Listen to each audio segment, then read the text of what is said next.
If you had told me in January 2022 that I'd have 2 babies earthside in January 2024 and feel the best physically that I have felt in the last 5 years, I'd have actually slapped you across the face, but that is my current reality. 2 pregnancies and an emergency C-section later, we're still lifting, building, and on our new quest to become a muscle mommy. I'm Annie Miller, and I help you learn as you train and enjoy your lifts again without having to figure it out for yourself. Today we get personal because questions regarding my fitness and my muscle retention in pregnancy number 2 versus pregnancy number 1, and more specifically, how number 2 was better, come up on a weekly basis for me. You clearly want to know, which I understand, and this gives me a way to package it all up for you in one video. So let's. Though I don't sell fitness based on aesthetics or discuss aesthetic goals regularly in my content, I do have them myself. When I said in the intro that I feel my best physically, I was referring to in the gym, i.e. under the barbell with my joints, how well I am moving, my strength retention, and so on. I don't want to paint the picture that I am head over heels for my 9-month pregnant physique, because I am most definitely not. I think the female vessel is a freaking miracle, and I am so grateful for and amazed by what my body has done twice now, but I'd absolutely prefer to do life in my not pregnant body. Before we compare pregnancy number 1 to pregnancy number 2 from a nutrition, fitness, and lifting standpoint, be sure to check out my baby 2 announcement video. She's over 20 minutes long, but worth the listen if you are at all curious about other aspects of my pregnancies. The Cliff Notes main factors of this comparison are that I had anti-nausea meds the second time, was able to train through my first trimester, was still recomping from pregnancy number 1, and my body didn't feel foreign. Thus, I felt comfortable continuing to push the weight through 34th week of pregnancy and beyond. So let's go ahead and break it down. The first game changer between pregnancy 1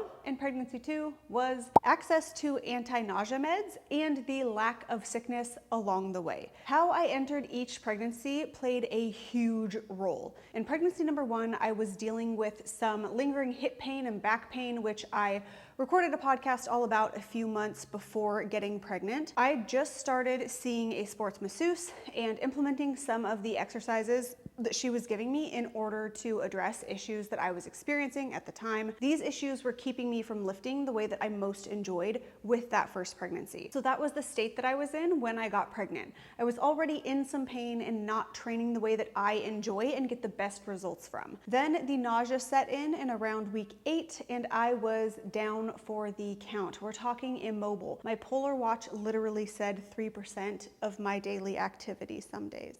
The lack of movement just perpetuated the pain that I was already in pre-pregnancy.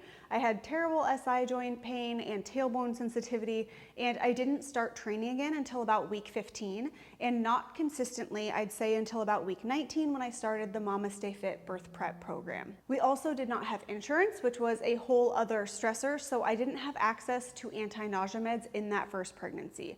And we mustn't forget that weeks 24 to 34 of pregnancy number 1, I had 2 bouts of MRSA in both armpits and a gnarly yeast infection between those that greatly hindered my ability to train due to trying to minimize sweat. That season was super frustrating to me because I actually felt awesome in my second trimester of my first pregnancy, but I couldn't train the way I wanted to.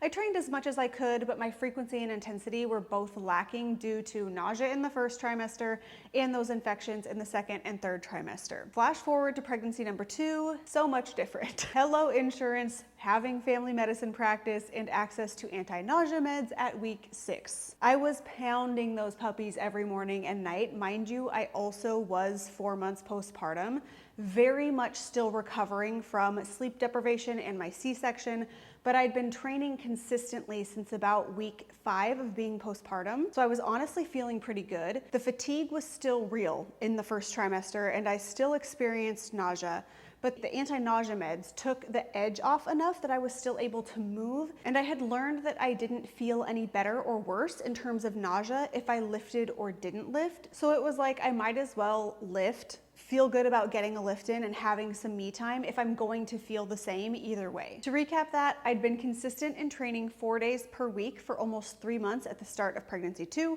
was in less joint pain, had access to anti-nausea meds, and so far no MRSA or yeast infections, thank Jesus. Now, when I say training in that early postpartum era, I had essentially just started feeling like I could train with challenging weights at about week 16 of being postpartum, which was shortly before I found out that I was pregnant with baby number 2. That first 12 weeks of training for me were very much so recovery based. That leads into how I felt in my actual body and the intensity at which I was able to train with my second pregnancy. So, training intensity and foreign body changes. I've hands down trained way harder and more consistently through my second pregnancy than my first. Part of this is due to those anti-nausea meds, as well as their effect on allowing me to consume protein.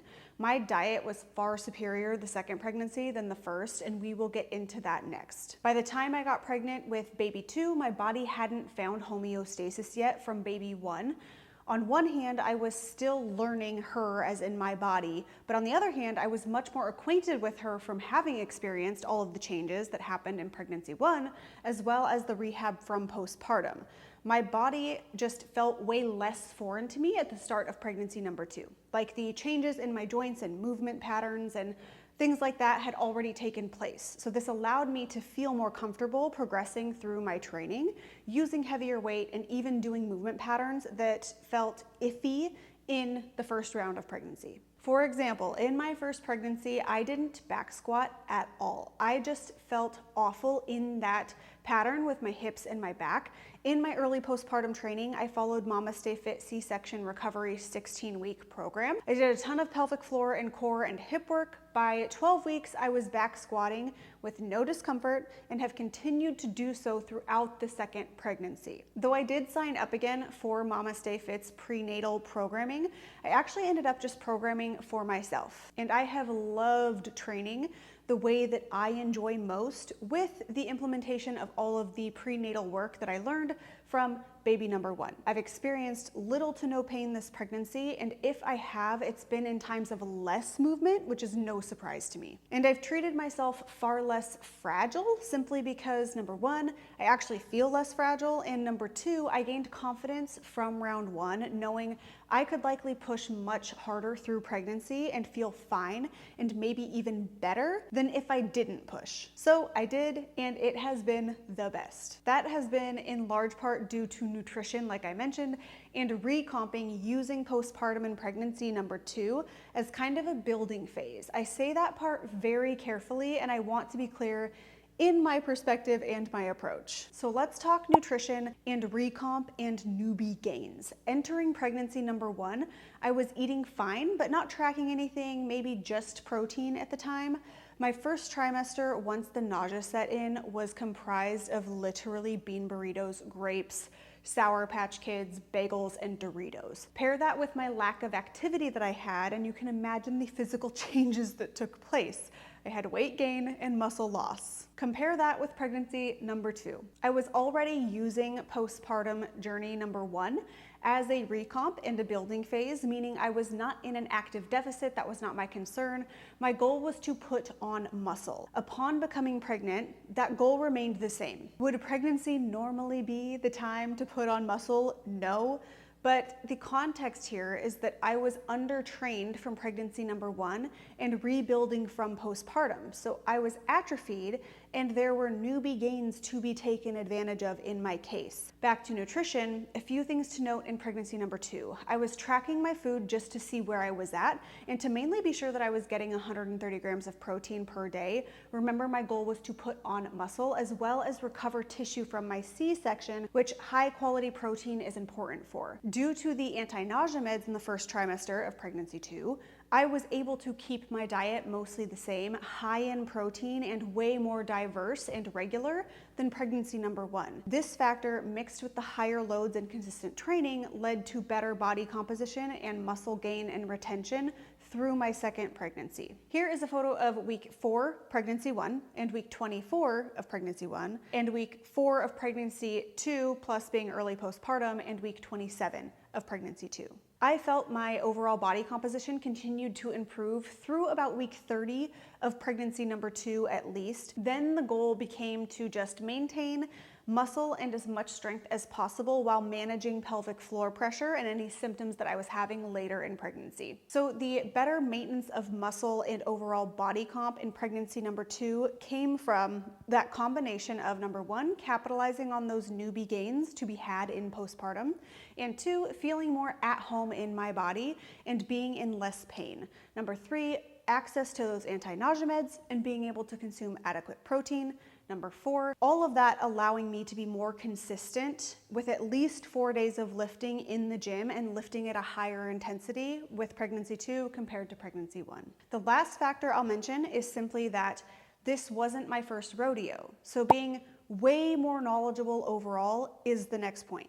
I gained so much knowledge about my body and training and managing symptoms and what did and didn't work for my body in particular during pregnancy. So in addition to feeling more at home and familiar with my body the second time around, my knowledge base also gave me far more confidence in my approach with baby number 2. Have you trained through more than one pregnancy? Did you find differences with each? I know that it can be so variable even with one woman and multiple pregnancies. I'd love to hear from you in the comments below. And if you're here for more info on training, be sure to subscribe. I will catch you guys in the next one.